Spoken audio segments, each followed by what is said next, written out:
Hello guys! Hello Libra! Welcome dito sa aking channel, Kapalaran 888 Libra. Alamin natin kung anong messages, vibration, gabay energy para sa inyong lahat. Ito ay general reading para sa lahat ng Libra friends natin na nanonood. Okay. Thank you sa lahat ng Libra na patuloy na nanonood dito sa aking channel.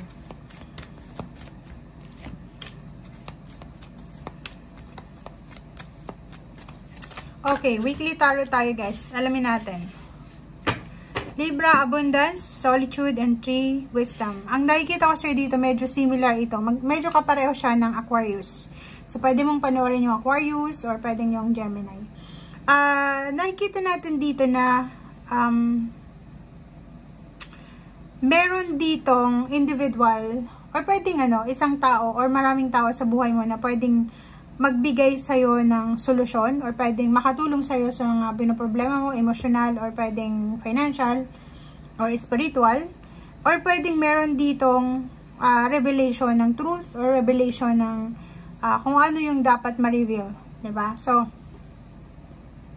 if ever man na meron sa inyo ditong Libra na nahihirapan kayong magdesisyon kung ano yung tamang decision making, sinasabi sa'yo dito ng Barahang Solitude card na kailangan mong same din siya, pareho siya ng Aquarius, na kailangan mo Librang hanapin yung harmony and balance sa paligid mo, okay? Medyo maingay yung kapaligiran mo, medyo ang dami-daming mga competition, may mga nag-aaway sa paligid mo, merong mga sa trabaho siguro, maraming backstabber or nagba-backstab or backstabbing or kung ano pa man to, traidoran. And sinasabi ng Barahang dito, yung abundance, malapit na yun sa'yo eh. Or parang napapaligiran ka ng abundance, kaso lang, meron dito sa paligid mo na hindi magandang energy. Diba? Low vibe energy siya. Low vibe energy. And na-absorb mo siya. Diba? May mga temptation or pwedeng mga low vibe energy sa paligid mo na na-absorb mo, na siya ang nagiging dahilan para ma-delay, mahang yung mga abundance na dapat ay nasa iyo na. So,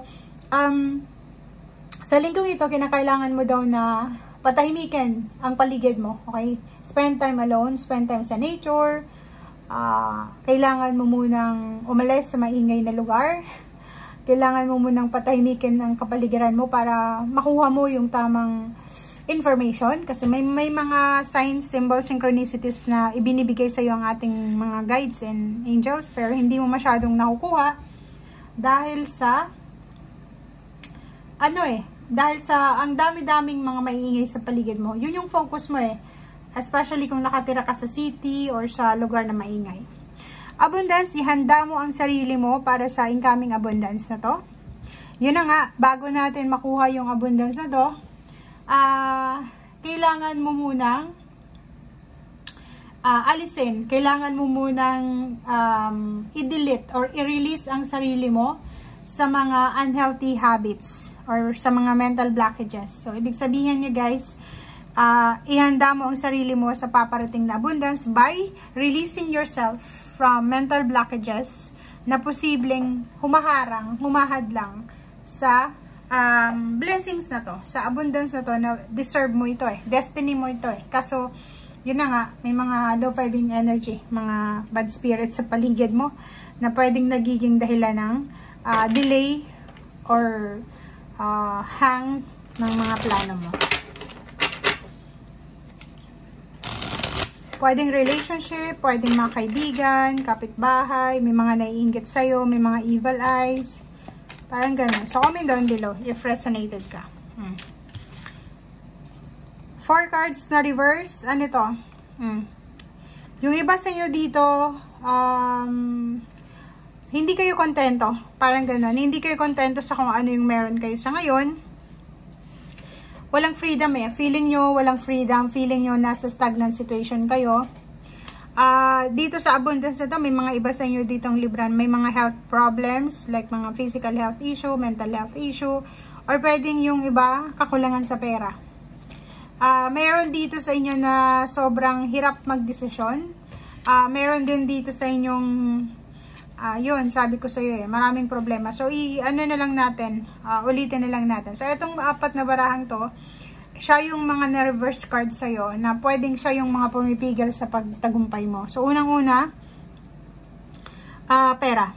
Kulang sa pera, kulang sa resources, hinahadlangan yung pera mo, walang financial freedom, may mga issues sa relationship, may mga issues tungkol sa nanay, sa babae, sa boss, sa anak, may mga health issues, may mga tinatamad, o parang may mga kapamilyang tamad, parang ganon.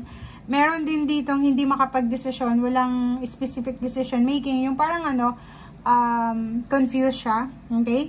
And yung pamilya, gulong-gulo ang family, hindi kontento, celebration, may sineselebrate ang family, pero yung nauuwi lang siya sa mga pag-aaway or kano pa man.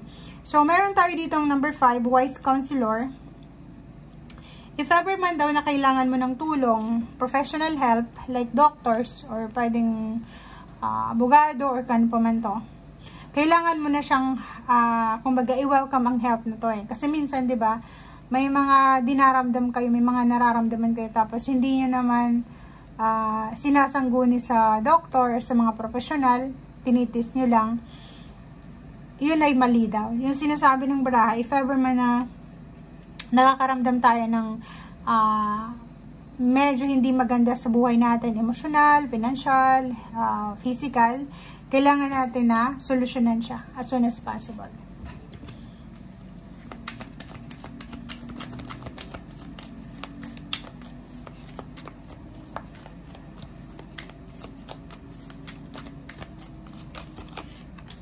Okay, true. Fire and strength. So, nakikita ko pwedeng mag-asawa to. Mag-asawa, mag-boyfriend, mag-girlfriend, mag-nanay, mag-tatay, or sino man to, mag-business partner.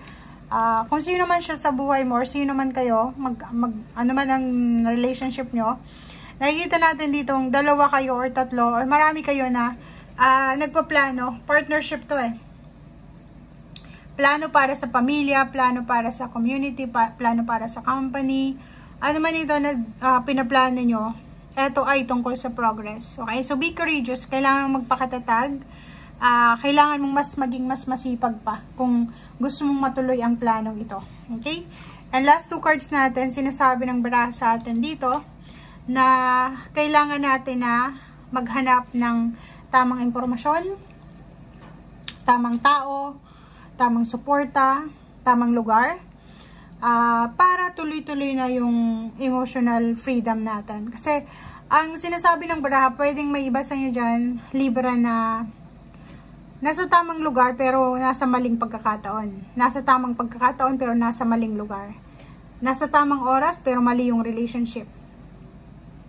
Nasa tamang relationship para mali yung tao. Parang ganun. So, hindi siya synchronized. So, kailangan natin na hanapin yung wisdom. Hanapin natin yung clarity. Kasi parang may iba sa inyo dito na may asawa pero hindi kontento. Empty yung pakiramdam. Feeling mo, pag may asawa ka, may susuporta sa'yo, pero feeling mo mag-isa ka lang. May iba dito, may karelasyon, pero instead na happiness yung nararamdaman, heartache kasi nagsiselo siya. Feeling niya hindi secured yung relationship or paano pa siya. Okay? Thank you guys and see you again. Bye!